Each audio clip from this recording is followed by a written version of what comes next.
the academic podcast agency.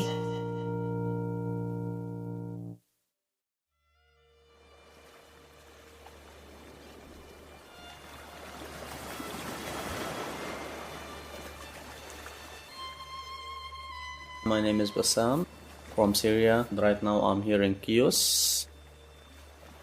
First we went to Turkey to Izmir, and after 5 days staying in Izmir, we left at 4 o'clock in the morning to Chios. In the boat we are 50. We stuck in the water for almost 16 hours.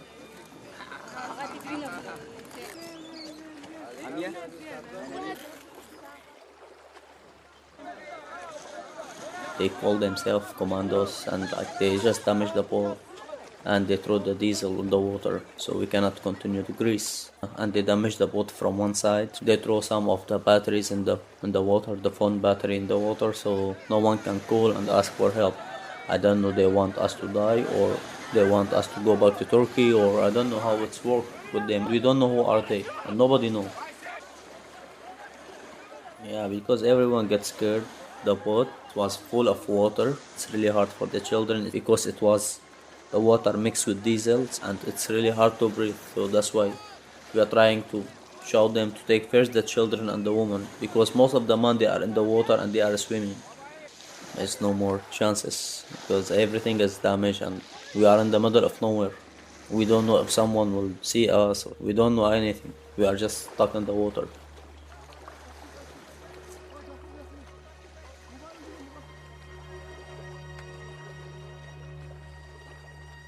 You are listening to the testimony of Bassam Ulrich and his journey by boat across the EU border from Turkish to Greek territory in 2015. Along with 120,000 other asylum seekers that year, Bassam landed on the island of Chios, and this month's episode of the Glass Bead Game is comprised from a number of different interviews recorded on this Greek island in the early months of 2016.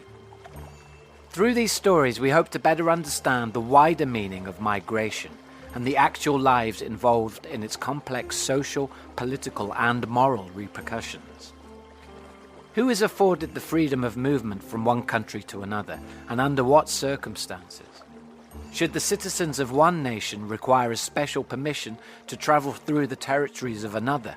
And if so, on what grounds does someone qualify for such a permission? Or should national borders be understood as a malleable legal construct which allows for the physical possibility of global citizenship, a citizenship that potentially benefits economies, cultures, and communities on an international scale? With both the media and political polarization of these two perspectives, and the evident tensions between state responsibility and international human rights, what should an individual's passport define about their ability to share in an increasingly interconnected global future? And whose moral and legal authority should we seek in order to separate the criminal from the vulnerable, or identify a stranger as a friend?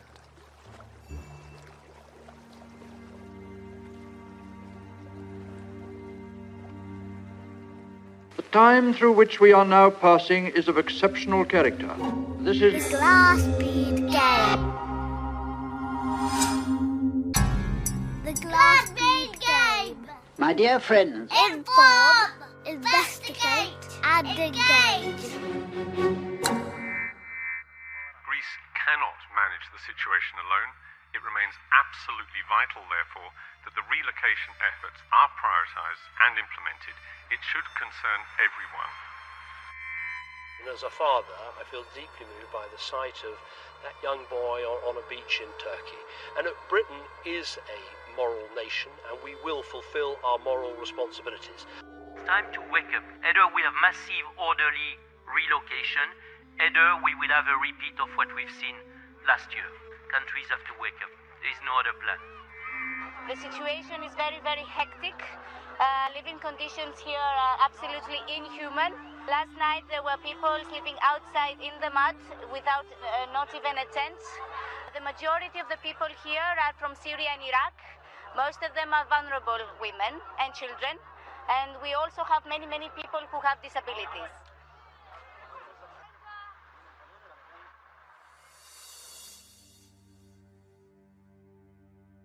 the legitimacy of an institution is related to its ability to control its borders.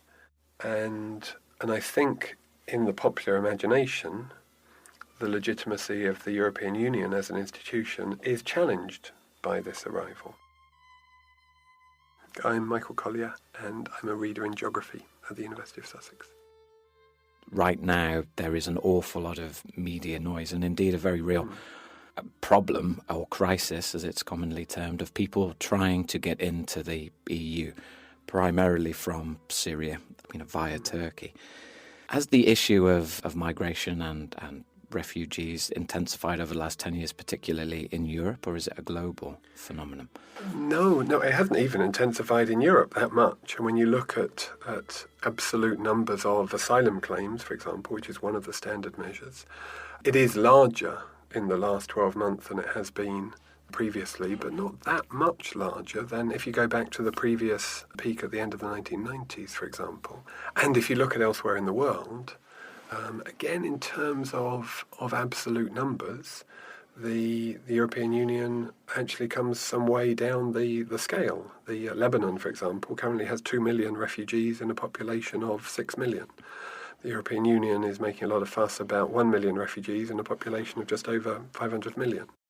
What would you think is behind the gap, then, between the media excitement about the refugee situation, the reality of what you've just described, which is that there hasn't been this colossal change in numbers? People getting in boats, risking their lives in stormy seas, being rescued by other people, that's suddenly a much more exciting way of telling the story. So even though the numbers of those people have increased substantially in the last year, they are still very small in number compared to the numbers of people who arrive in European airports, for example. Border crossing is one of those things that it's, for most of the people who do it, it's a really dull experience. There's nothing particularly exciting or dramatic about it. When we think that 80 million people arrive in Heathrow Airport every year, most of them, that's a bit of a painful, boring wait. And it's really not very photogenic. But there is a media focus on that story because it's a more exciting story. There's something dramatic about that. There is something that excites people, that people want to know about, and something that terrifies people. The spectre of families putting their lives at risk for something that they think is worth getting, reaching this destination. There's a powerful set of media ideas, a deeply tragic story that people want to read about. Putting yourself at risk to get across borders. That is not the experience of border crossing that most of us have most of the time. For Tula, a resident on the island of Chios, the first experience of meeting a refugee group was when a boat arrived outside of her hotel in the autumn of 2014. The first boat that it was landing here, it was 6:30, 7 in the morning. I went out. It was just when the sun rise. The locals were screaming, a boat is coming. It was end of September, so they were seems okay, but wet. And I said, do you need anything? Do you need anything? It was nobody. The people asked me to go to, of course, the toilet. I said, we can come to my hotel. And they wanted to plug their phones to speak with their families. So they came here. I opened my house. I found whatever clothes I had from my son, from me, to change because everybody was wet. It was a group with 25 people. Just like that started for me, the first landing here. And after that, of course, many hundreds of landings, yes. On the surface, what separates this border crossing from the thousands of people that pass through international airports each day is that individual physical safety has been jeopardized by the journey. So regardless of whether the numbers of people entering the EU are relatively small in the context of international migration, the crisis is perhaps best understood as the very real physical threat faced by those that are travelling. What Tula saw then, as she sees now, is a group of people in need of physical comfort, dry clothes and food. And this very human response is possibly what many people around the globe feel when presented with pictures of this type of border crossing on their TVs. My feelings was really strange because I cannot understand how they are leaving from their countries. They're coming here with nothing, just only the hope. It's difficult. But when you help the people after, the children especially, they're crying and they're shivering from cold. And after a while, they become normal children again, smiling and hugging. And so it's not only sorry feelings, it's good feelings also after we help them.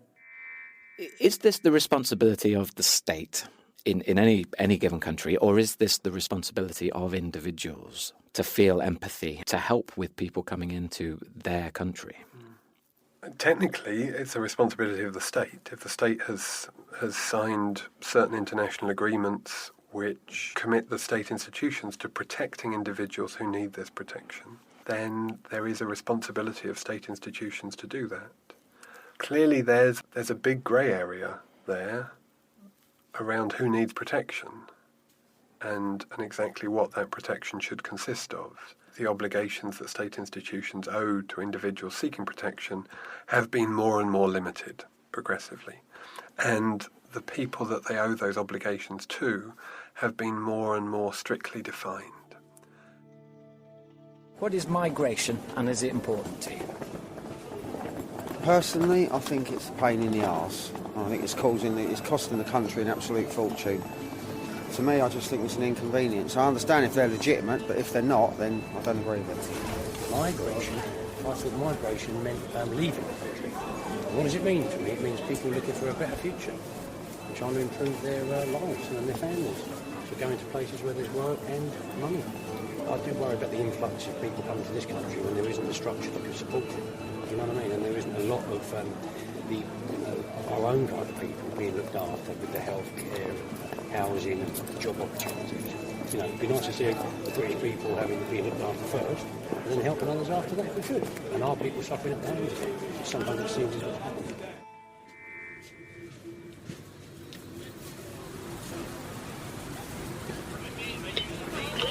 Hi there, I've got an appointment with Rachel Robinson.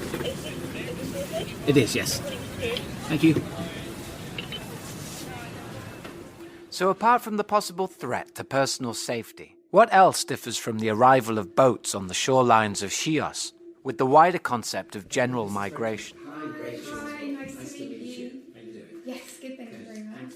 You may be tempted to answer that the difference lies in the legality of the traveller, that those travelling from outside the EU without the necessary paperwork are simply without the permission to cross that border by sea, plane or any other means. But in fact, the 1951 Refugee Convention, a document that is legally binding to the UK as well as to the rest of Europe, states that anyone persecuted for race, religion, political opinion or membership of a particular social group may seek asylum regardless of how they managed to flee such persecution. In order to better understand what this actually means, I visited the offices of Liberty and talked to Migration Policy Officer Rachel Robinson. I'll set a level as we chat.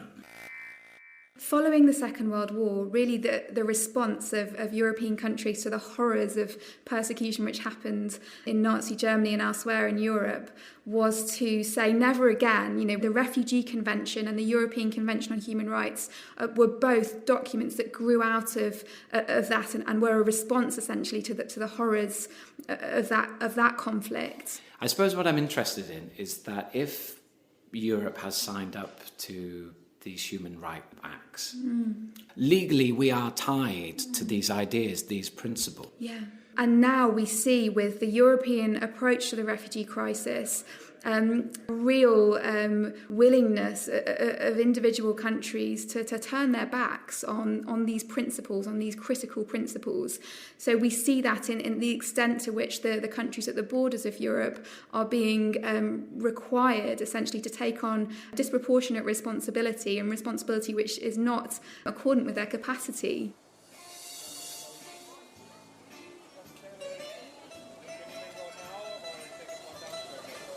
We are going to clean this beach today. It's full of vests and plastic balloons that the refugees are taking with them, and all the garbage that the refugees leaving back when they go. Of course, it's important to keep the beach clean and not to have environmental catastrophe. Yeah, it's very important. In the summertime, I remember before the volunteers come and clean the beaches, we had always problem in the beach. It was full of vests. Almost 90% they're fake. They're selling them fake. Wear it and you are in the water. In approximately 1 minute, you are in the bottom of the water if you don't know to swim. That in Athens there is also many people. All the hotspots are full. The government took the decision to delay the departure of the refugees from the island, from Chios. So they leave every day 50 people, not more. So at the island at this moment we have 4,000 people in all the camps, and they cannot go to Athens. In the meanwhile, if we have many landings, we will add more people in the island, and this is difficult because it's so many to feed them every day. The kitchen's doing a great job, of course, but the government have to take a position. The position that the government subsequently took has been greatly informed by a summit held at the beginning of March 2016. A summit that attempted to reconcile the migration policy of the EU with its closest non-EU neighbours in Turkey. What were the European leaders meeting to discuss during that summit? The main aim of the summit, and it's significant that this was the European Union and Turkey, the main aim was to try to convince Turkey to support the European Union in its aims of preventing people reaching the territory of the European Union. There's a long history behind this type of legislation, because when people reach the territory of the state, they can claim asylum there, and that unleashes a range of obligations that states that are signatories of the 1951 Convention relating to the status of refugees, they have to consider that claim. And that can be quite time-consuming. But if individuals can be prevented from reaching the territory of a particular state, then that obligation isn't unleashed. If they are 20 yards away from the territory, they can't claim asylum. So this process of sort of extraterritorializing, of keeping people away from the territory, is underlying a lot of migration policy developments. From Monday, migrants arriving on the Greek islands are supposed to be sent back to Turkey if they haven't applied for asylum or their claims have been rejected. The first migrants have been deported from Greece to Turkey under a new EU deal to reduce the flow of people to Europe. Rachel Robinson again.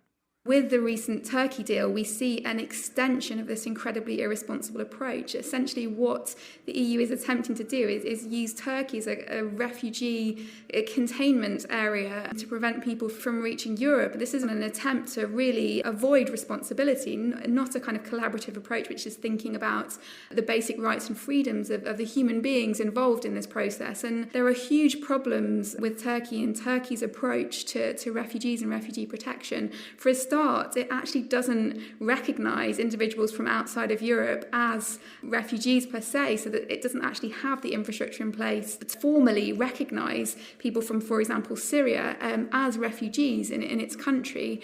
Fundamentally, Turkey is a country which has a very worrying record on human rights and refugee protection. Reports from international human rights organisations which talk about the extent to which Turkey is sending people back to Syria and other countries where their lives are at risk, in blatant contravention of the duty of non-refoulement, this requirement that you don't send people back to countries where they'll face persecution. Even more shockingly than this are reports from human rights organisations working in the region that refugees attempting to cross into Turkey have actually been shot, including children. And this is the country we're, as a kind of collection of nations, essentially trusting with or shifting responsibility to for undertaking our obligations to protect refugees and asylum seekers. And it is actually a really disgraceful situation that we've reached. So the question is, what is migration? What does it mean? Is it important to you? It's people moving to somewhere for a more prosperous reasoning, so like people looking better careers, better work, just a better lifestyle, moving away from some sort of criminal background or a violent background, maybe like war or something like that. What does migration mean, and is it important? Yes, it's very important to me. It means that all our schools are now becoming overcrowded, and it's a breaking point, I believe, and something has to be done about it. Yeah.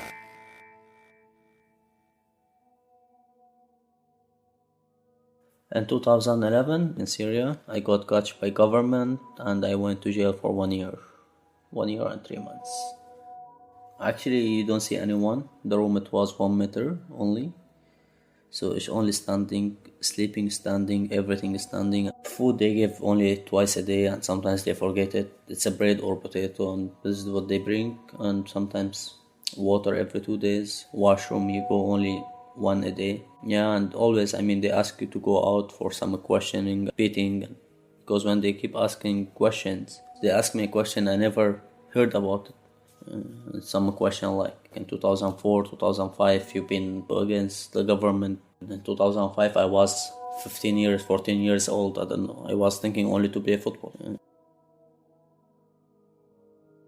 They don't let you see them. Our eyes is totally covered, so we don't see them. No choice. So you say, yes, I did this, okay. When you say no, they don't write anything. They just take the answer of yes. They just need to give you a reason that they arrest you. That's why. I just pay money. I paid them $7 million, around $200,000 to go out. Yeah, we sold our house. Then they just paid the money and I'm out after like a month. So we are trying to handle it as much as we can. So many people are missing, so many people, they die. They cannot survive. How I survive, I don't know. But I survive it. Bassam, who you heard at the beginning of this episode, had left Syria and passed through Chios on his way to Dresden in Germany, where he feels that the anti-refugee sentiment makes it unsafe for him to live. We came out from Syria to have a safe place to stay, but isn't safe at all. Always there is trouble with some people anti-refugee. They always having problem, like it's so many group against the refugee, like bead and embodies, and there is so many group, and it's not safe to be there because like 2 months back I got attacked by one guy there. Presently, he has returned to the island of Chios to help with the boats as they arrive from Turkey.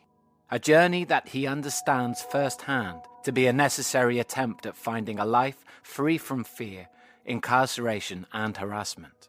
It's not safe. Every Monday they have demonstration against refugee. There is a group, it's called bead. Most of them, they are Russian. They've been refugee in Germany before. I asked them many times, like, why you hate refugee? Yeah, refugee, they get money without anything. Okay, what the other things bother you? A refugee, they have all a smartphone. Okay. How would you define, in this context, integration? Or is that a massive question? That's a massive question and a very political question.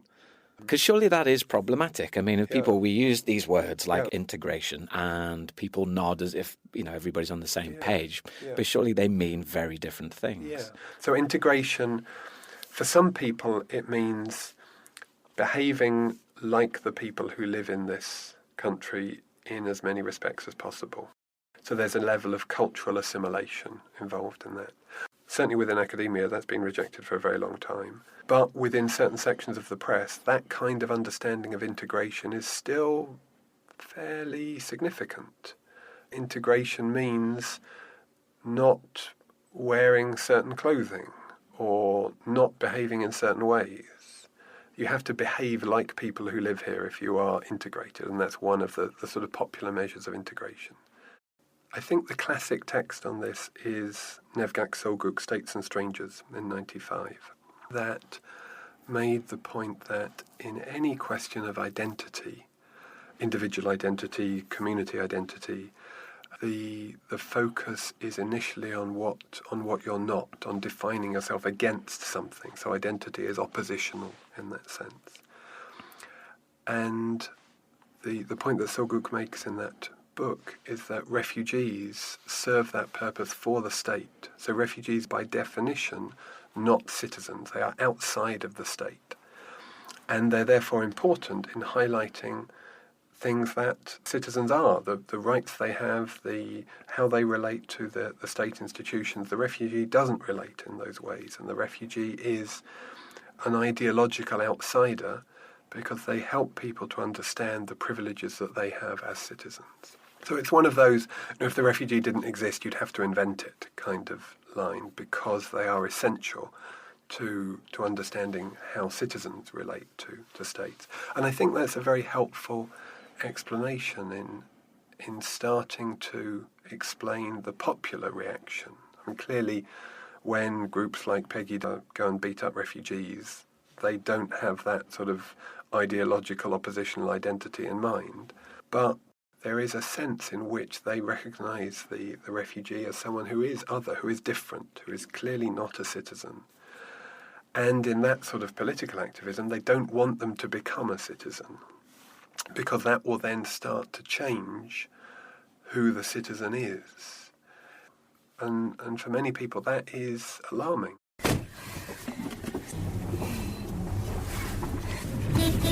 Bye, Lorenzo.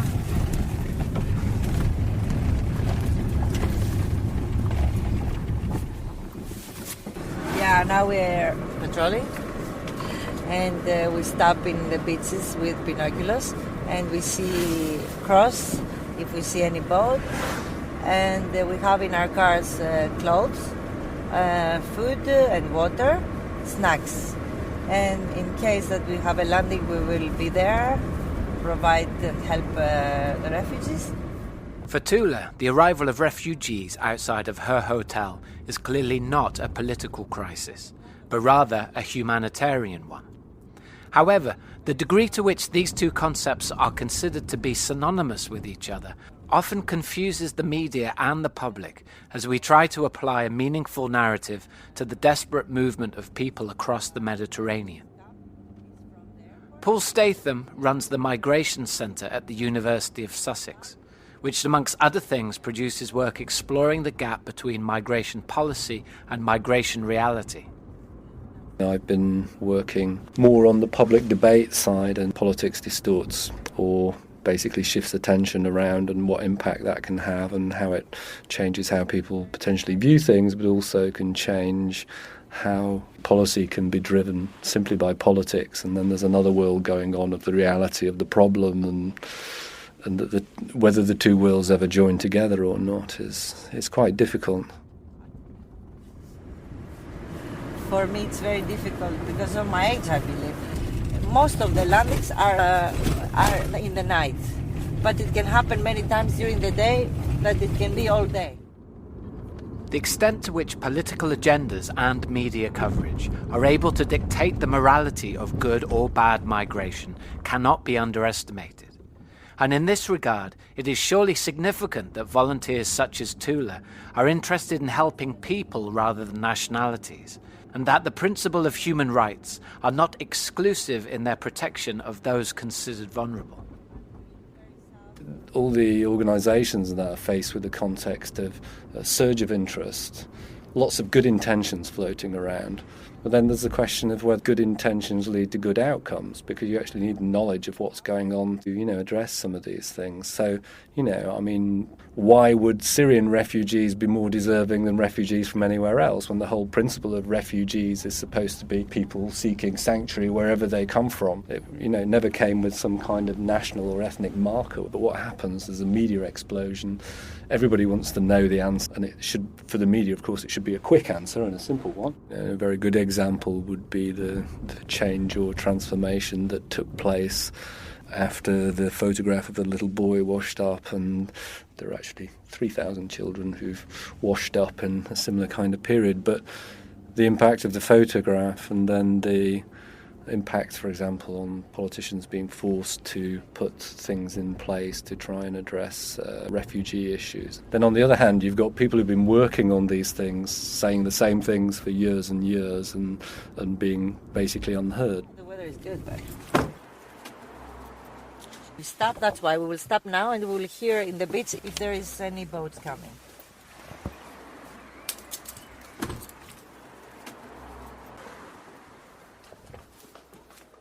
The purpose of refugee protection is because it's recognised that some states don't offer that protection.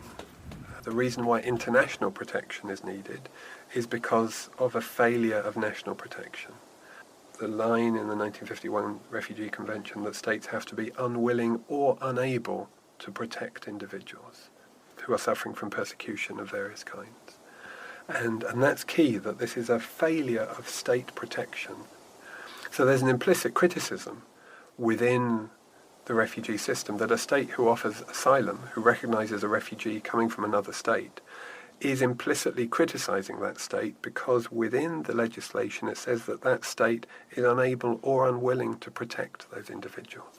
And in the case of Syria, there are clearly large numbers of Syrian citizens that the state is unable or unwilling to protect and actively persecuting in this case. My mother and sister and my father, they are in Jordan. After I've been to jail and I went out, they all travel. They are scared. So they are all in Jordan. It's around 7 million left in Syria. In 2011, it was 27 million.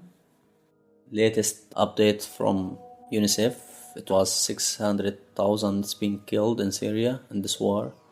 There is 2 million are missing in jail. Nobody know where are they, or it's a huge number.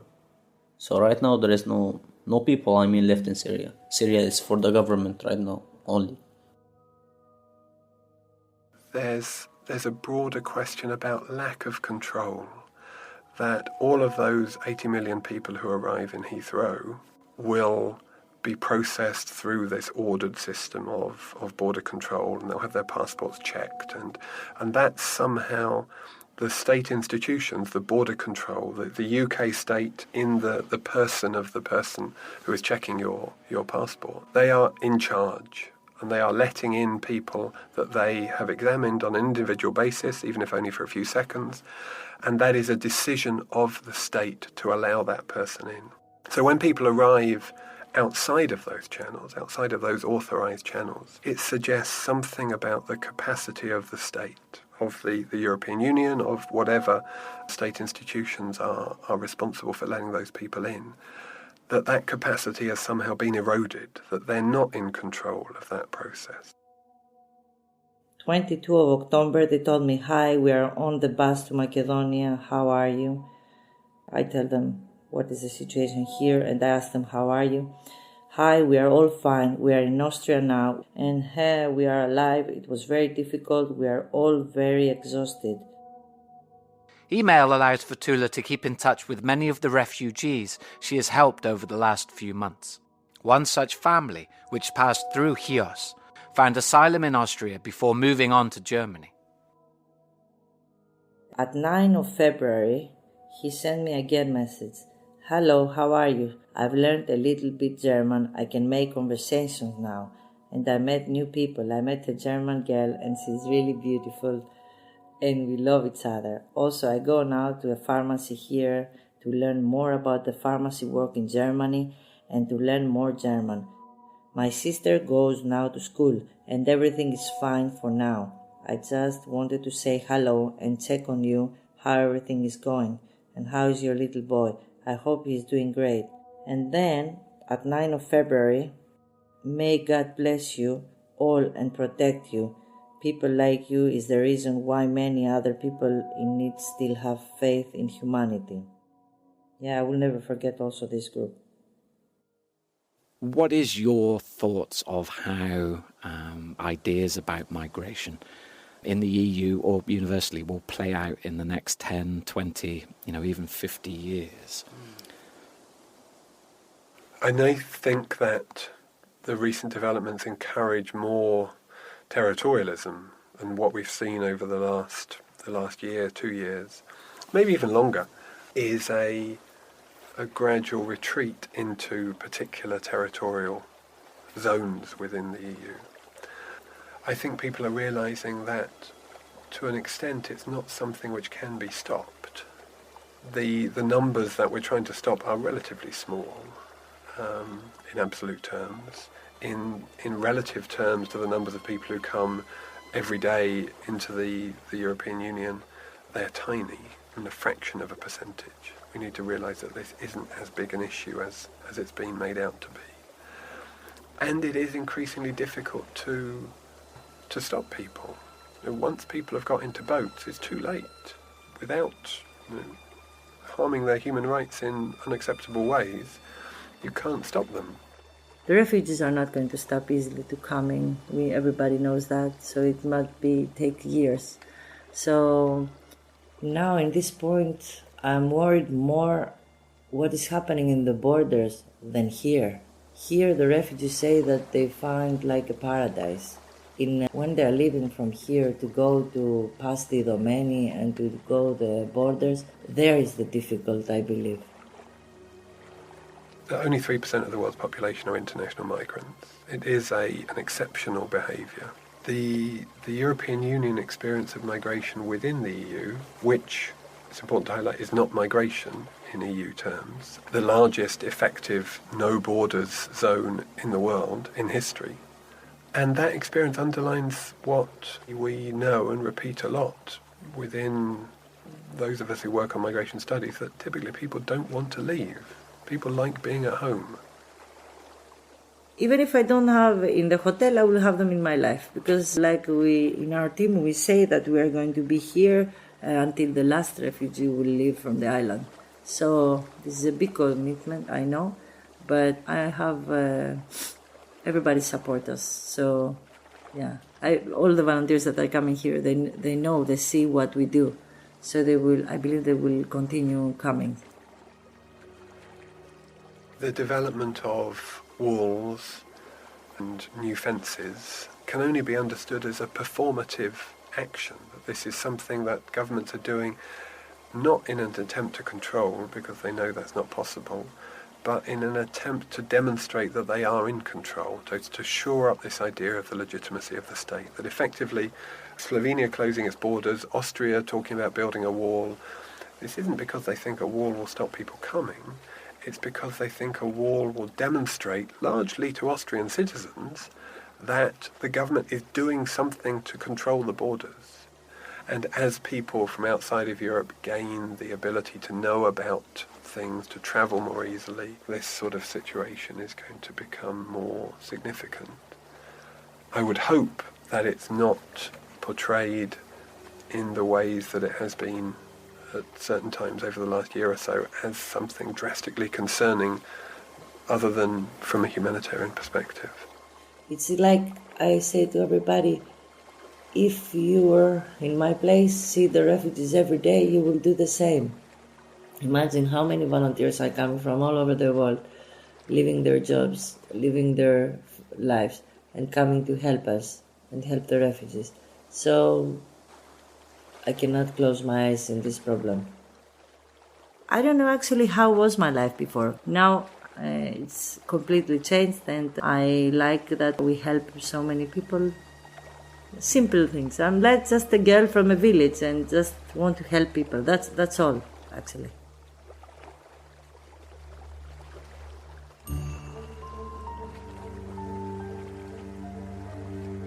In an age when the global movement of people is more possible than it has ever been, the image of the successful plane-boarding business entrepreneur remains an attractive icon of modern life. Whilst desperate groups of people on boats arriving without documentation worry both governments and citizens, despite the uncontested fact that their numbers are dwarfed by those holding the correct passport to travel. One easy explanation for the difference between these two groups is the wealth of the individuals. But in reality, refugees such as Bassam have often paid large sums of money to escape their circumstances. And in such cases, individuals are clearly not entering the EU because they are poor, but rather that the journey itself has bankrupted them, and that despite this, it is still the best option. Popular political responses to migration are often polarized. However, it is worth remembering that any country that protects its citizens with high walls, fences and borders are also choosing who is exempt from such controls, suggesting that borders in themselves are also capable of creating a globalized elite, a small group of special tourists who can travel wherever they wish, whenever they like. This idea is rarely presented as something that people should worry about. And depending on whether you believe that migration in and of itself is dangerous, perhaps it is not.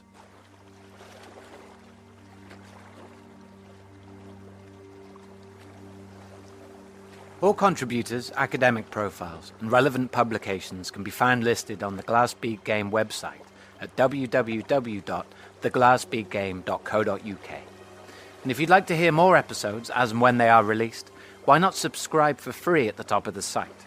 The subscribe option will also unlock additional Bead Game extras, such as extended interviews and other audio treats.